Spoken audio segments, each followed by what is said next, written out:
Hey everybody, it's Joe. It's Wednesday, August 20th. Phillies just wrapped up a sweep of the Seattle Mariners, and here to talk about it, we have Owen. Welcome back, Owen. Great to be on. What a series. I don't know if words can even describe how we came back from after that news from losing Zach Wheeler and just come back in this offensive onslaught. It was just really great to see. Yeah, it feels like they responded to Wheeler being gone, which is great to see. So on Monday night, they won 12-7. I got 20 hits in that game, which is crazy. 6-4 win on Tuesday night, and then again they had 20 hits today in an 11-2 win over the Mariners. And there's so many positive things to talk about, but who are you the most encouraged by offensively after this series? Actually, I'm going to do a complete 180 on what I've been saying all year, and I would actually say Max Kepler. He's someone who's really been hitting really well. He had a home run today, picked up a 3-hit day. He actually looked really good at the plate, and all year I've been saying that he's a non-replacement level hitter. He shouldn't be on this team, but I feel like I'm changing tune on him a little bit. Like I feel like as a platoon guy hitting against right-handed pitchers, he's actually been doing his job recently, and he's actually kind of really looked like a productive hitter who we might can use potentially in the postseason and moving forward for the rest of the year. Yeah, I mean, his Savant page, you just take a look now, and it's a lot better than it has been. You know, there's not a ton of red, but there's not a lot of blue either. It's kind of just a neutral color, league average. But league average production out of an outfield position is something that the Phillies would really like to see. Another guy that I want to point out is Brandon Marsh, who's starting to look playable against lefties. That big inning in the eighth started with a Brandon Marsh walk, which you'd love to see against a tough lefty. Do you have any thoughts on Brandon Marsh? I mean, at the start of the year, he was so bad. So I feel like how good he's been in this past month or so, it's like his overall stats don't fully paint the whole picture because he was so bad at the beginning. And I feel like he's turned it around so well. Now, I don't think he's necessarily a guy I want to see hitting against lefties often. I don't think he's that great against lefties. I think he's more of a platoon guy. But as a platoon guy hitting against right-handed pitchers, I think he's been completely productive. He's been a guy you like to have, usually hitting kind of between 6 and 7, sometimes 5 on some days, but completely productive hitter. Really glad to have him in the lineup. I feel like he's been doing a great job as of late. Absolutely. Just in the last month, Brandon Marsh is hitting 271, 3 home runs, 6 RBIs. So not a ton of power out of Brandon Marsh in the last month, but I feel like we've seen some good at-bats, good contact, bat to ball. It's really what we like to see. One other guy that really stands out to me, I mean, JT Realmuto has completely turned back the clock. I don't know how he does it every single year. It feels like it's been even more so this year. But he looks like he did like 6 years ago right now. Like JT Realmuto looks like he's one of the best catchers in baseball once again. Well, and he's just such an insane athlete. So it's like not fully surprising to me. I never really thought that, JT Realmuto's aging out of the sport. To me, it just seemed like that his bat to ball skills weren't there and he wasn't making good contact. You know, I mean, he's an insane athlete. He's been an insane athlete his whole career. So it's really good to see him actually like getting some good looks at the plate and making contact and barreling balls up, because to me, it felt like that he had a little bit of a spell of bad luck and it wasn't necessarily all his fault. Because, I mean, he's not necessarily going to be that 850 OPS guy anymore, but if he can be in the high 700s as a catcher and as a guy who probably in the playoffs is going to play every single game as long as he doesn't get hurt, to me, at that kind of production at that position, I mean, probably only the guy on the other side of the field for this series I would point out as being like distinctively better than Realmuto at the plate. No, that's a good point. I mean, any kind of value you get out of the catcher position offensively is a big plus. And that's why I think Cal Raleigh should be the MVP in the American League. But do you want to take a guess for me? I have this up right now. Over the last 45 days, so this goes from July 6th through today, what do you think JT Realmuto's OPS is? I'm guessing it's in the mid 800s. A little bit higher, 875. So it's a good guess. Completely solid. And I mean, that's the kind of production that and that's the kind of production that's even more than what you'd like to see from him. I mean, to me, if he can put up 750, if he can hit the ball hard, get doubles, show off his plus speed for his position, that's all we can expect from him. And if he's doing mid to high 800s, I mean, that's a great spot, this lineup. He's been hitting fourth a lot recently, and he's actually been really excelling in that fourth spot, which it seemed for a while like we didn't really have a true four hitter with Schwarber batting second and Harper batting third. So JT Realmuto has really kind of stepped into that position, and it's been really excellent to see. I doubt it. He's not giving you the power over the wall, but he will give you power down the lines and gap to gap. Slugging percentage over those 45 days is 504. So that's a really good slugging percentage. You'd love to see it. Another guy that's been hitting it much better recently has been Bryson Stott. Bryson Stott, who looked just about dead at the plate a month ago, all of a sudden now he's really kind of turned it up. Yeah, he was one of the guys that I wanted to bring up too, because to me, I think that one of the things about Stott is that he's kind of undervalued as an offensive player, because when we look at offensive players, we look at pop, we look at batting average, OPS. Something we don't look at as much is like the ability to go to the plate and put up a fight and make the pitcher throw a lot of pitches, especially for a 9-hole guy. I feel like that's really undervalued, is Stott's ability to go up there, make the pitcher work, and then have to go right into Turner, Schwarber, Harper after just having a 5 to 10 pitch at bat with Stott, where they have to battle it out with a guy who's probably not going to put one over the wall. But recently he's been hitting the ball really well, and it's great to see, especially from a guy who has such great at-bats like Stott does. Even when he's not hitting the ball, he's not necessarily the guy that a pitcher wants to see just because of how much of a fight he puts up at the plate. Absolutely. And one thing that I've really seen a difference with in Stott over this last month, I've seen this circulating a little bit online, is his batting stance looks like really quite different. He's a little bit more closed up than he was a month ago. His arms are starting like a lot lower down. His hands, you see, are right below the Phillies logo. When about a month ago they were high up at his head. So he's really dropped his arms down, which is probably helping him not have that kind of loopy swing that oftentimes causes him to kind of pop balls up to the opposite field, and allowing him to kind of get to balls a little bit sooner, get ahead of them. So just seeing that stance change and seeing it actually play out into better at bats, more power out of Bryson Stott, it encourages me, because I've always liked Bryson Stott. He has the tools to be a real plus second baseman, just because of that defense that he has. And if he continues to hit like this, who knows what the ceiling is. For sure. And just seeing, like you said, that stance kind of translate to production. And like you mentioned about the defense, is he's an S-tier defender at second, probably one of the best defenders at the position in baseball. He came up as a shortstop, and then he transitioned over to second, which is probably arguably his natural position.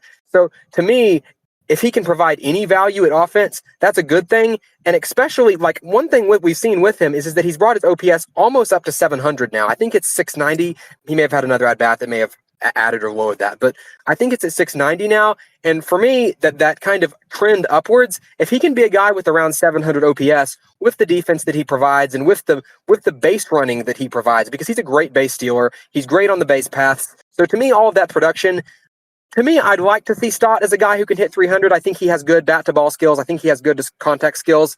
Probably never going to be a pop guy, but for what he is, for what this team is right now, I'm really glad to see a lot more offensive production from Stott than we have recently.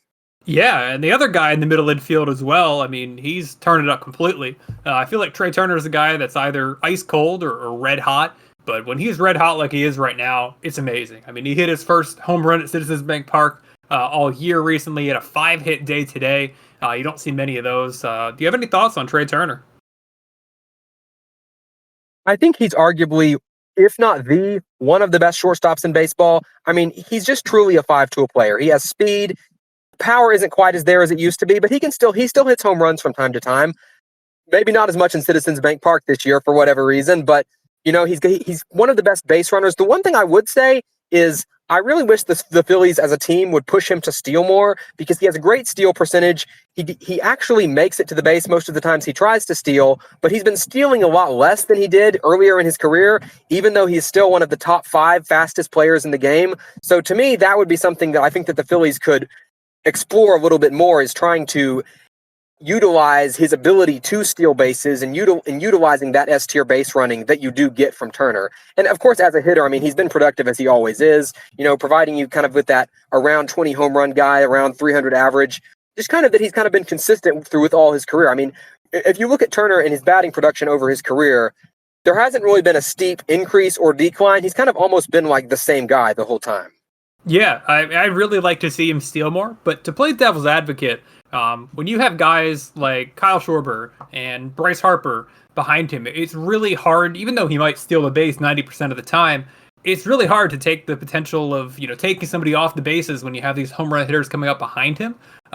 So it's a tough spot to be in because you definitely want to take better advantage of his legs, like you're saying. He's one of the faster players in the league of all time for the Phillies. But you got to find the right way to use it. For sure. And I do think that also, specifically with Schwarber hitting second, Schwarber is not fast. So even with Turner running 2 second, it does create a little bit more of a potential for a double play. So to me, I do think that there is an advantage to stealing. But like you mentioned, I mean, Schwarber hits basically the same amount of home runs as he does singles. So trying to play for that single into the outfield to score the run might not necessarily be the most effective or the most efficient way to plan the base paths. But I mean, I just don't feel like that. I mean, maybe if there's a good catcher behind the plate with great pop time, but I feel like generally Turner is going to steal the base, and I feel like generally if you can add that extra base most of the time, I would think that in the overall course it would lead to more runs. Yeah, the Phillies seem to be quite aggressive with the steals today. It feels like they had something against the Mariners that they could kind of exploit as far as stolen bases go. Like I feel sometimes, they see the Phillies see super aggressive and they try 5 steals in one game and then they go, a couple games without a steal attempt. It feels like the way they handle it is oftentimes very much a game by game, who's pitching, who's catching kind of thing. For sure. And I think that there's a lot of logic behind that too, because you'll see some specifically with catchers, but with pitchers too, if guys have a slow windup or if a catcher's pop time isn't necessarily where that opposing team is where they want it to be. And Rowley isn't necessarily like, I think he's a little bit above league average for pop time. I'd have to double check that, but so maybe it was the pitcher. I haven't looked at how the steals have been against him, but yeah, for sure. I mean, I think you have to take into consideration the opposition because we've seen that with the Phillies themselves. Like JT Realmuto has insane pop time. Probably not the best catcher you want to be trying to steal bases on. Yeah, no, absolutely. That's a really good point. Alec Bohm in his return, at least offensively, he looks pretty solid. He had a tough error today. But offensively, he's back to Alec Bohm. You might not see him drive the ball in the air a ton, but you are seeing him put his bat on the ball, hit the ball hard. It's what you like to see out of Alec Bohm. I know you're not the biggest fan of Bohm, but when he was out, I feel like that his absence was really missed in this lineup. Even though he's not going to be the guy with the most pop, he's not going to be the best hitter on the team. But I feel like with how weak some of the outfield offensive production has been for us this year, having just a stable, solid hitter in the middle of the lineup like Bohm is, who gets doubles, hits an occasional homer, generally has pretty good bat to ball skills. To me, it just felt like the team was missing that, and Otto Kemp was not necessarily providing that. Edmundo Sosa was not providing that. So I think that getting Bohm back into the lineup just feels so critical for the offensive production of this team. Yeah, I mean, I've kind of accepted Alec Bohm as who he is at this point. It's always bothered me that he hasn't trapped into like that power with his natural tall big frame. But if he's not going to do that, then I just kind of got to meet him where he is and accept him for the player that he is, because he is the best third base option that the Phillies have right now. For sure. And how about Bryce Harper? Bryce Harper on Monday night, 2 home runs of at least 440 feet. Not even the first time in his career that he's done that, but he just absolutely gobsmacked the ball twice. Majestic home runs on Monday. I think it's crazy that there was some conversation going around at the beginning of the year that like, oh, Bryce Harper's washed, and people were looking at his average exit velocities and kind of diving into the advanced metrics, and it's like, to me, he's still Bryce Harper. He's still hitting the ball hard. I think sometimes when there's slight variations in these kinds of things, and there's no huge drop-offs, like maybe he's not going to be the perennial MVP candidate that he always was, but I mean, he's still one of the best hitters in baseball, and he still hits the ball hard. And unlike Kyle Schwarber, Harper doesn't necessarily sell out for the home run, but he has one of the strongest swings in baseball. He can hit the ball very far when he gets a pitch to hit. And we really saw that evidence the other day when he did hit those 2 home runs, that if you make a mistake to Harper, you're probably going to pay for it. Yeah, and he's, maybe going to be getting a 30 home run season this year. He might not get there, but he'll get close to 30. which is pretty much on track to where he's been as a Philly. 35 and 19, 2020, 13 and 60 games, whatever.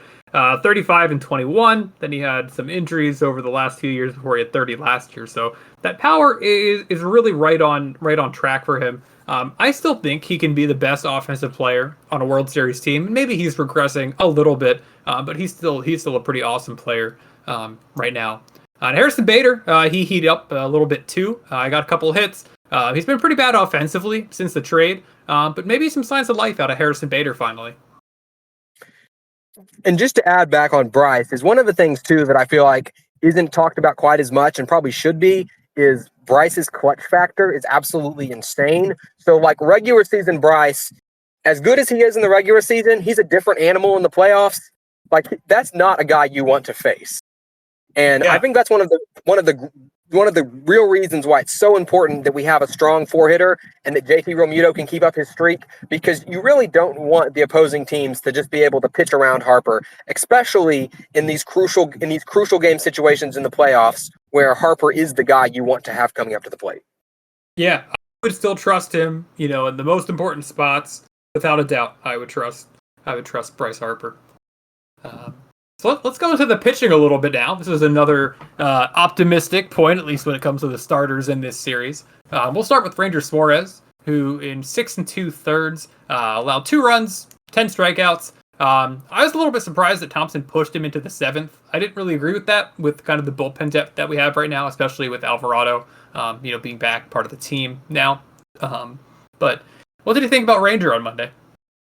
I mean, Ranger's been excellent recently. I totally agree with you on Rob Thompson pushing him, because I think specifically for 2 guys, and those 2 guys are Luzardo and Ranger. And I think that those 2 guys are the guys we need to be very careful with managing their length, specifically heading into the playoffs, because right now, this is a playoff team. There's no way the Phillies are not making the playoffs. I don't want to see us pushing our starters in the regular season only to have them burned out or potentially risking an injury by overpitching guys who in their careers historically have not thrown that many innings. Let's manage the workloads. Let's not try to push them for innings that they realistically don't have in games that our bullpen can realistically manage. Like, I don't know. It just doesn't make any sense at all to me. Yeah, it was a little bit strange. And then, obviously when they did take him out and put in Romano, it didn't necessarily go well, but we'll get into that later. Let's keep up the positivity and talk a little bit about Chris Sanchez, who had a very typical Chris Sanchez start. 6 1/3, 12 strikeouts. I mean, so many strikeouts in the starting pitching this series, and 2 earned runs. So what did you think of Chris Sanchez? I mean, he's probably been the most consistent pitcher in baseball this year. I mean, it's like every game he's going to go out, he's going to give you around 7 innings. He's probably not going to give up more than 3 runs. And if he does, it's a really bad day for him. I mean, I feel like he's just been so steadfast for this team. Every time he's pitching, it's like you have a chance to win if the offense can do anything. It's like push across 1 or 2 runs from push across 1 or 2 runs, and you're going to have a great chance to win, even with very little offensive production. I mean, he's just been that good this year. And there have been a few times. For sure. And I mean, I think that there have been a few times too where he's had a chance to go all the way and he's been pulled early. And I know I was saying with Suarez and with Luzardo that I would like to see Thompson take it a little bit easier with them.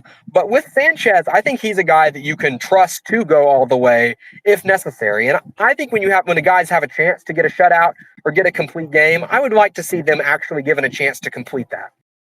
No, that's a good point, and that matters, for the Cy Young race too, which we'll touch on in just a second here. But with Chris Sanchez, I feel like he is overall somebody I trust actually a little bit more than Zach Wheeler, even when he's healthy. I think Zach Wheeler is more dominant, and I think his highs are better than Chris Sanchez. But it feels like Wheeler every month has like kind of a not great month or a few starts where he kind of just gets roughed up a little bit, and it feels like Sanchez never has those starts, or maybe just one of them. On a rare occasion, which he is just, I would trust him against any pitcher in the league. And I think he's better than any pitcher in the league that's not like Paul Skeens or Tree Skubal. Yeah, I think that Sanchez is almost deceptively dominant. Like, his changeup is so good, and I feel like a changeup is a pitch that doesn't really like stand out as much as like a high velo fastball or a knees breaking curveball or a slider that you just can't reach. Like his changeup is so nasty, and I don't think that's a pitch that people think of as being nasty. But I mean, that was evidenced the other day when he got 12 strikeouts. He's just great every single game, and I think that's like you said. I don't know if I would say that he's better than Wheeler. Because I think that, like you said, I do think that Wheeler is more dominant and tends to have some rougher stretches. I think that my trust, if Wheeler was healthy, in them would be basically even. I think if Wheeler somehow pitches again this year, I think that the Phillies need to take it very, very, very careful with him. So I think that Sanchez is effectively our number one pitcher for the rest of the year. Without a doubt. And to catch you everybody up on the Cy Young race, Polymarket right now has Paul Skeens at a 71% chance to win the National League Cy Young. It has Chris Sanchez at 25%. So the rest of the field combined only is at 4%. Are you buying or selling Chris Sanchez at a 25% chance to win the Cy Young? At 25, I'm buying. I mean, I think I'm higher on, just in terms of chances, I think I'm higher on Skeens. I think that voting doesn't necessarily always go to the best pitcher. We've seen that in past years when Wheeler was passed over, specifically for Corbin Burns, who really did not throw that many innings that year. He had 167 innings, and Wheeler was over 200. And voters looked at ERA more so than the amount of innings and the amount of like actual work that Wheeler put in.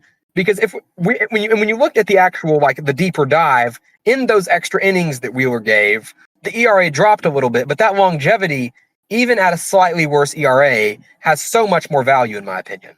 So for Sanchez and Skeens, I think Skeens is a little bit more of a household name. I think that voters will potentially be swayed by that if they're even. But I mean, Skeens has also had a bad win-loss record for the year just because he's playing for the Pirates. And he has, kind of like Wheeler, he has a tendency to fall apart every now and then. So it'll be interesting kind of in the final stretches how Skeens performs, because like to me, Sanchez is probably not going to have any fall apart games because he really just doesn't have those. He's like the perfect model of consistency. So to me, it's kind of up to Paul Skeens and whether or not he actually falls apart, because I have full confidence that Sanchez is going to finish the season strong. Yeah, 25% to me probably feels about right. I would not bet, my life savings on Chris Sanchez winning this Cy Young. But if, like you said, all of a sudden Paul Skeens has a couple of starts that are subpar, things could really change. That wouldn't surprise me at all either, which is great to see. And then today in the afternoon game here on Wednesday, Jesus Luzardo went 6 innings. He also got 12 strikeouts and only allowed 1 run. He was great, right? For sure. I really never know what to expect from Luzardo. Like, to me, he feels like he's one of those guys who, when he comes, like he feels very Jekyll and Hyde. Like when he comes out there, you never know if you're going to get the guy who's going to strike everybody out and just absolutely, utterly dominate, or if you're going to get the guy who's going to walk out there and give up like 7 runs in the first inning and a half. Like, to me, I don't know. I'd like to hear your thoughts on this, because I know that there was some speculation going around that he was tipping pitches, and he's been bad out of the stretch. I don't exactly know, like, other than him having been bad out of the stretch, if there's been anything else that I would pinpoint as a problem with him. But to me, it's just been really weird and bizarre how up and down his starts have been this year, and not really knowing at all which guy you're going to get when he comes up to take the mound. Yeah, that tipping thing felt like it was a big discussion point maybe like a month ago or so. I haven't heard as much about it in the last month, but this last month has also been a lot better for Jesus Luzardo as well. So hopefully it is more consistent from here on out like it was early in the year.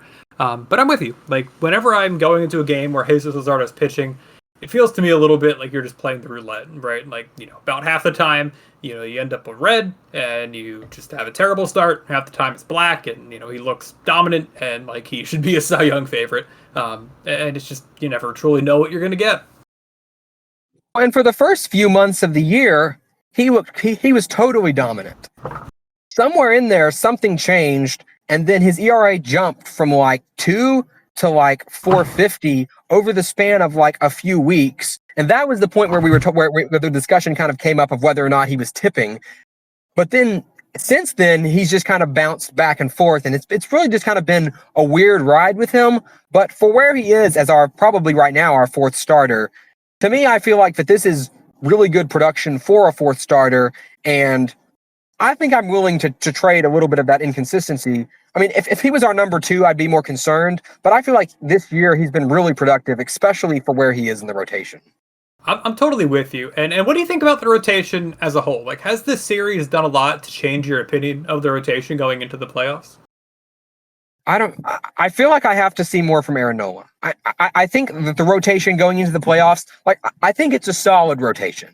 But I think when we had Wheeler, we were the rotation in the MLB. Like, Wheeler, Sanchez in the playoffs, that's terrifying to any other team. Now I feel like that we're not that, like, I feel like we're competitive with any other rotation in the league, but we haven't set ourselves apart. So to me, the way that we contend for the World Series, the way that we go deep into the playoffs, to me kind of hinges a little bit on Aaron Nola. Aaron Nola in the past has been kind of a mixed bag. He wasn't so great in 23. He was a lot better in 24.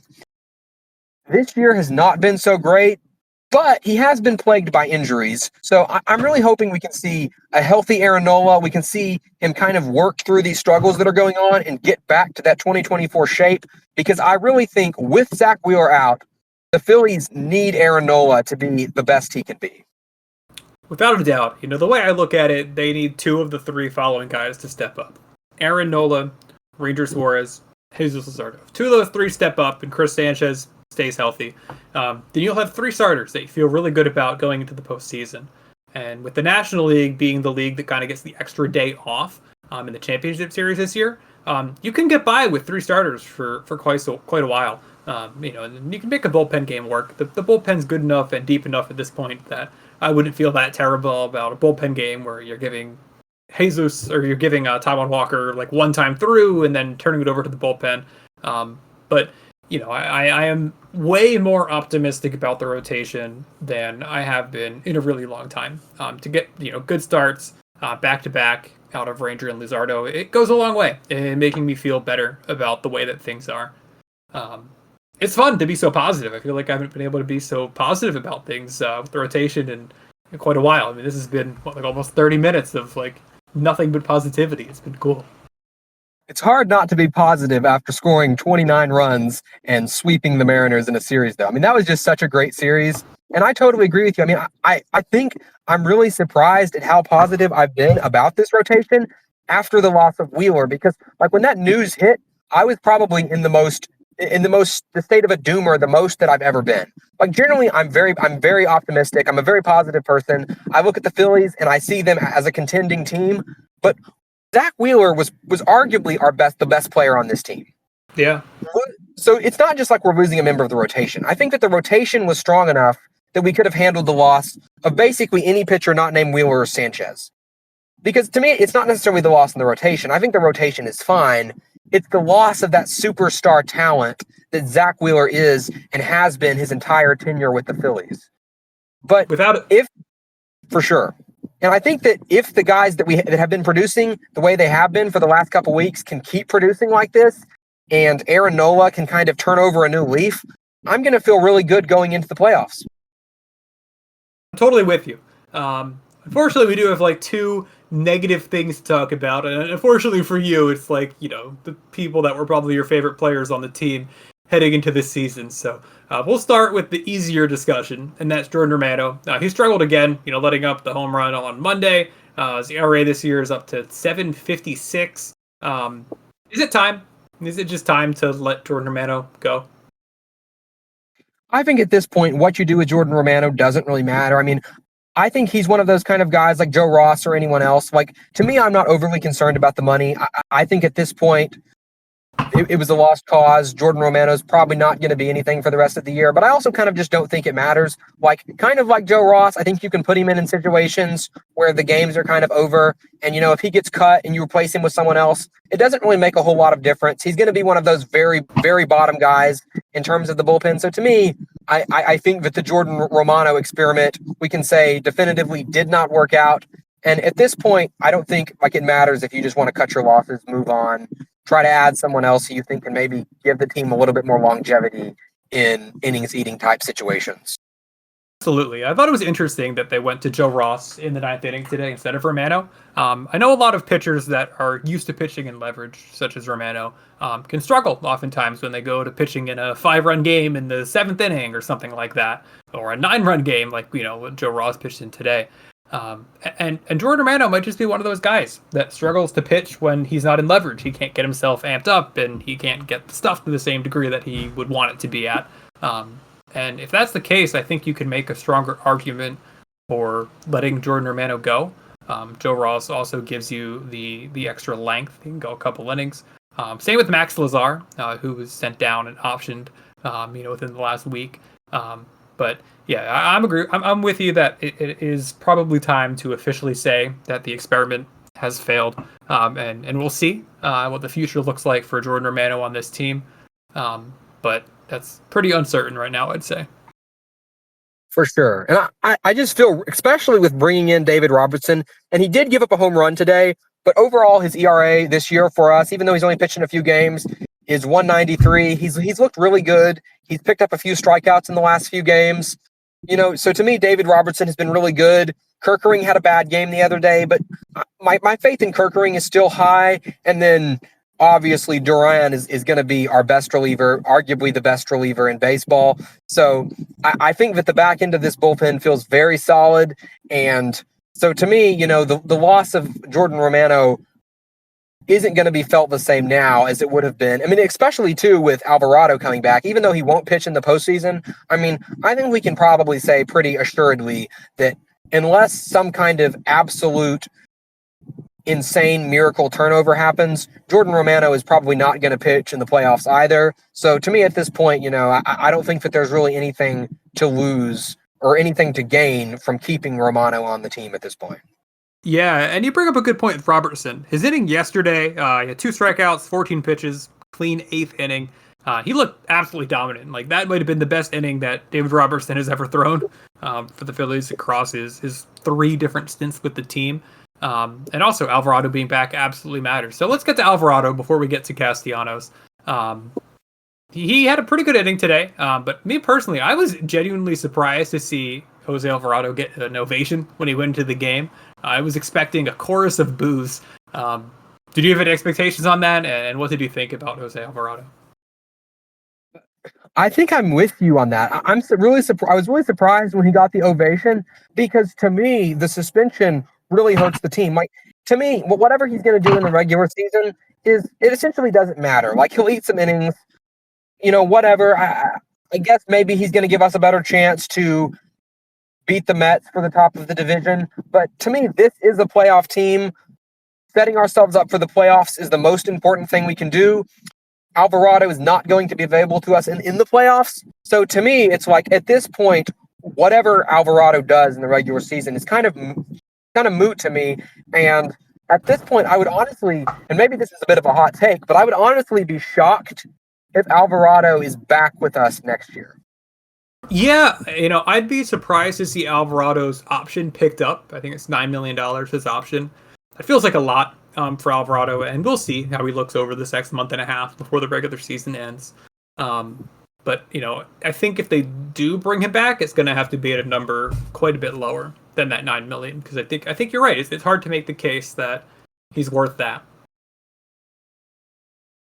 And which could have totally been a very different scenario had he not been suspended, pitched the year, had a good year. But to me, following the suspension, I mean, the morale around him and the atmosphere just has to be totally different when this is a team that's getting older, that's running out of years to contend, and Jose Alvarado makes a stupid decision. Because to me, I don't really see the argument that he didn't know what he was doing. It's like, if you're a professional athlete and you're taking any kind of drug for any reason, that's something that you have to know that you have to get approved.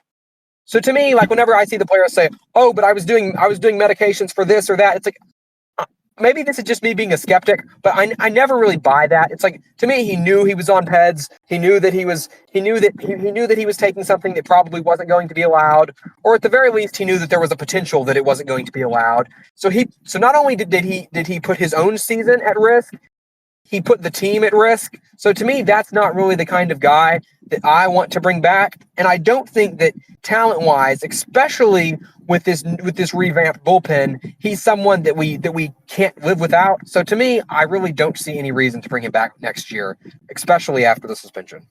I'm with you.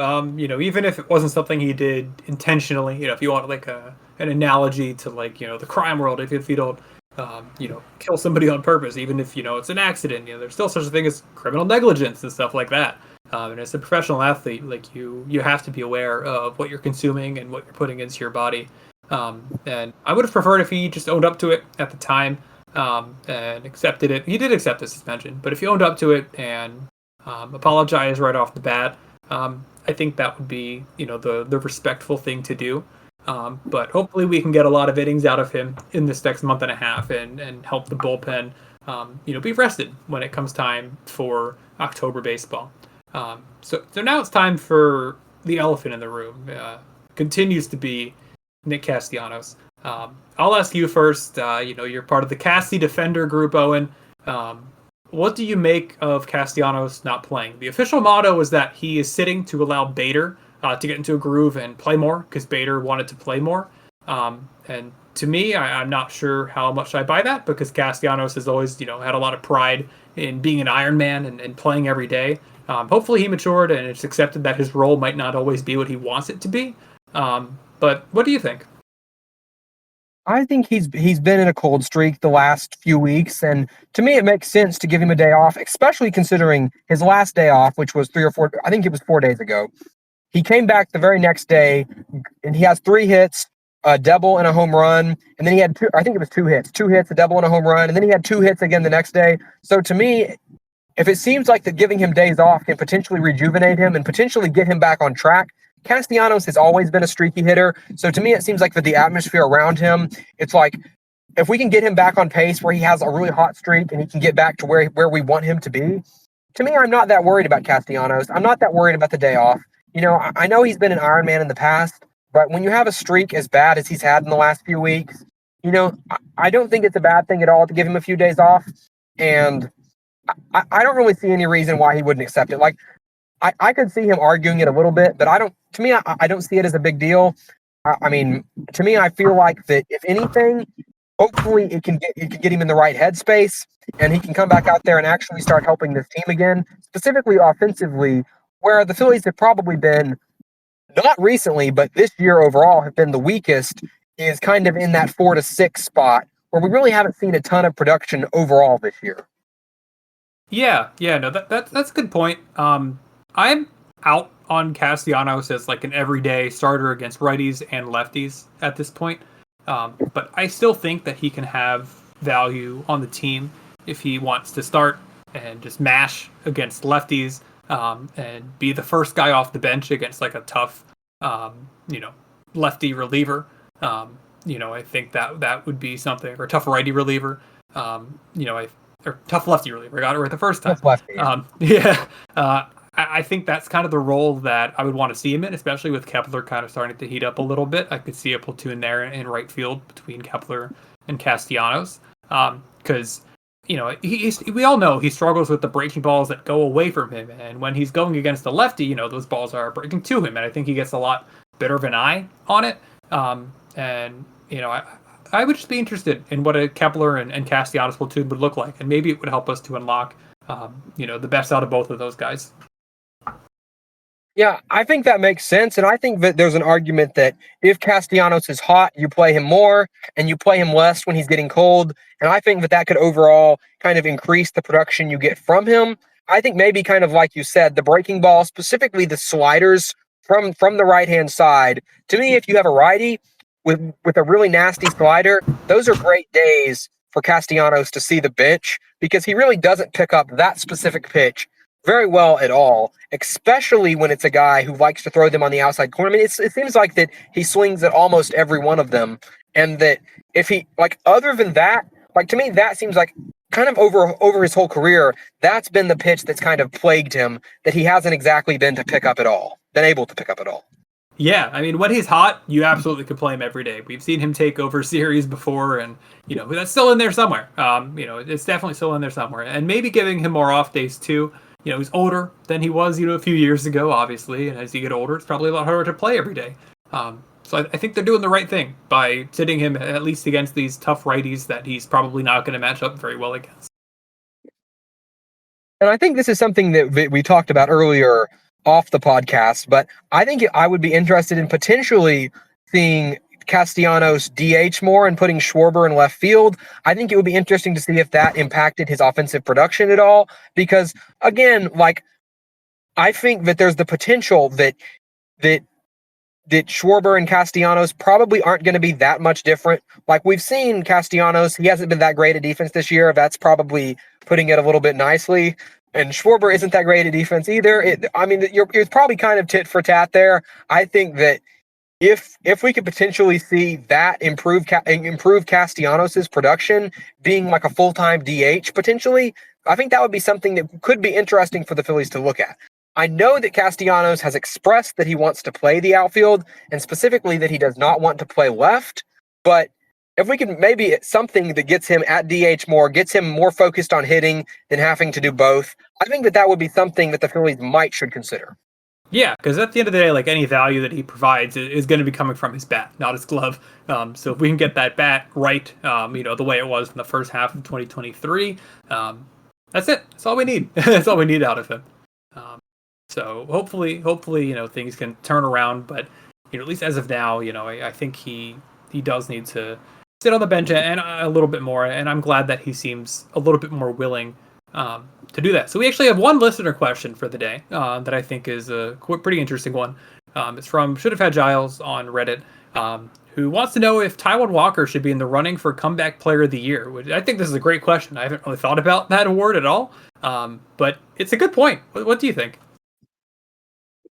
I'm not sure who exactly else you would consider. I mean, maybe Patrick Corbin if the year continues. I feel like that specifically Walker was so bad last year, and to me, the underlying metrics, and I'm specifically always kind of a little bit hesitant to buy too much into advanced metrics, but I think that there's some stats that cause me a little bit of like cautious optimism with Walker. But if he can finish the year the way he's been pitching recently, I think that you have a really good argument for Comeback Player of the Year. And it does seem like that he is going to finish the season as our fifth starter. And because I doubt we're going to call Painter up. There's really not anybody else who would replace him. He has an ERA in the low threes right now. I mean, to me, that's a very strong case for a guy who had one of the worst imaginable years possible. It's like every pitch he was throwing was getting hit out of the park. And then to just focus himself, come back, be able to come out of the bullpen, start as a reliever, having lost his job in the rotation, and then be able to earn that spot back and just kind of keep his head up and keep going out there and giving his best and putting an effort in every single day. So to me, that alone kind of puts him in that conversation, because I think you have a very good argument for Taijuan Walker being the Comeback Player of the Year. Yeah, absolutely. And some of the recent guys to win Comeback Player of the Year in the National League, last year it was Chris Sale. The year before that, it was Cody Bellinger. 22, it was Albert Pujols. 21, Buster Posey. So a lot of different kind of names on this list. Because the weird thing with Comeback Player of the Year awards is always like, what does it mean? Like, it's tough to say if it should be for on-field reasons, like this guy was really bad in last year and he really turned it around, or it's somebody that was injured or personal problems and missed an extended period of time. It's always so hard to say like what exactly that award should mean. But if you're looking at like just the difference in performance between 2024 and 2025, yeah, Taijuan Walker should absolutely be in consideration. And I really like the fact that, he's been so willing to move around. He's been a one-inning guy out of the bullpen. He's been a long guy out of the bullpen. He's started a lot of games for this team. I mean, that flexibility, it reminds me a little bit of Matt Strahm a couple years ago when he, really kind of start off the year in 2023 and then eventually moved on to the bullpen. But it's really valuable. It's really valuable stuff that Taijuan Walker does for this team. And sure, I'd consider him for Comeback Player of the Year.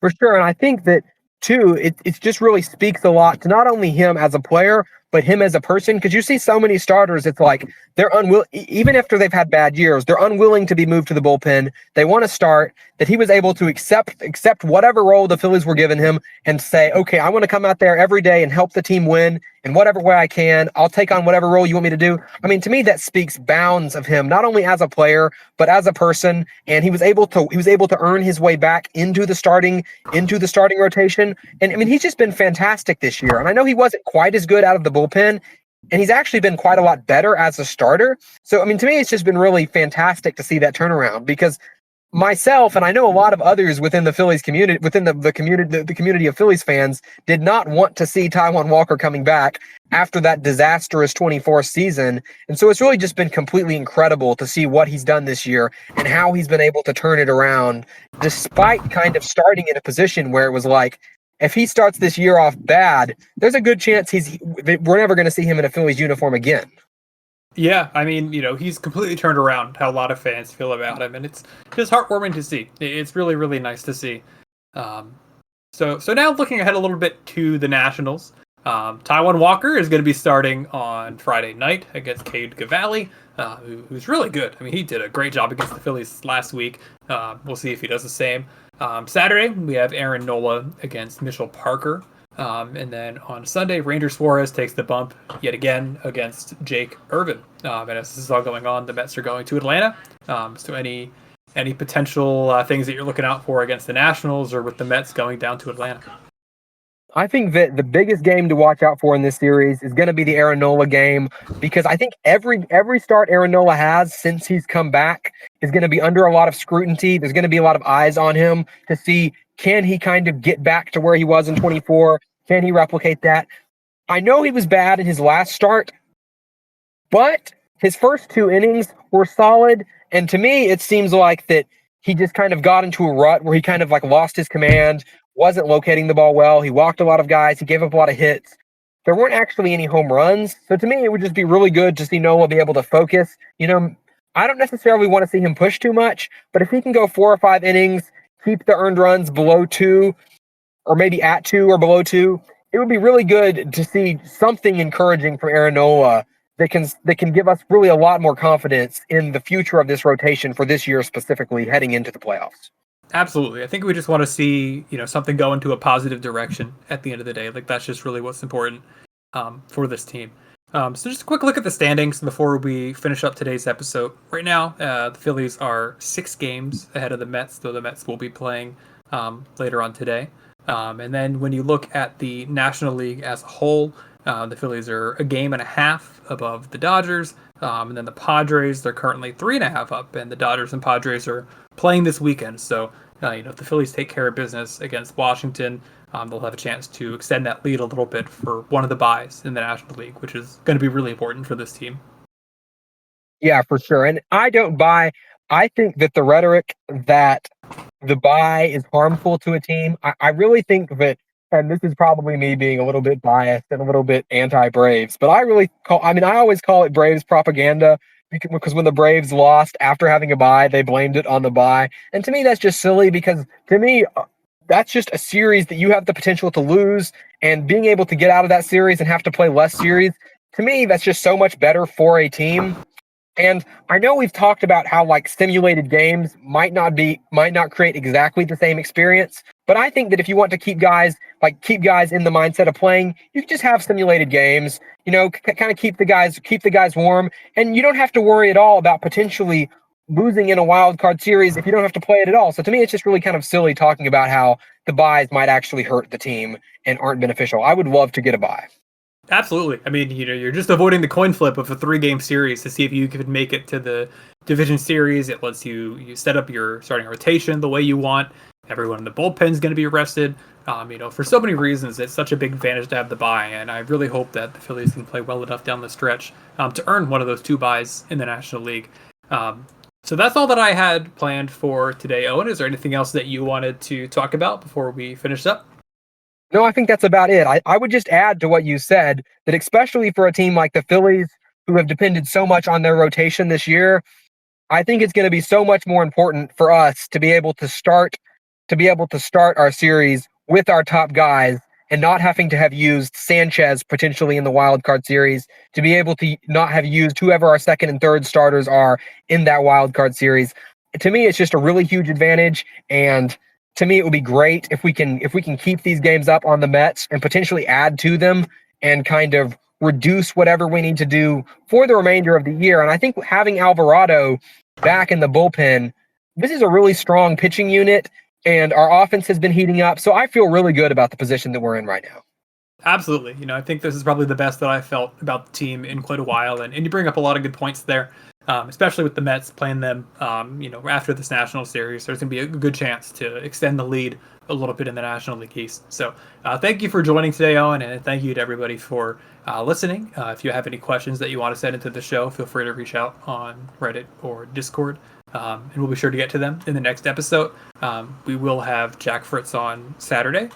So I'm sure a lot of people are going to have questions there, and we'll get to everything we can. And yeah, thank you for listening. And again, thank you, Owen, for being on.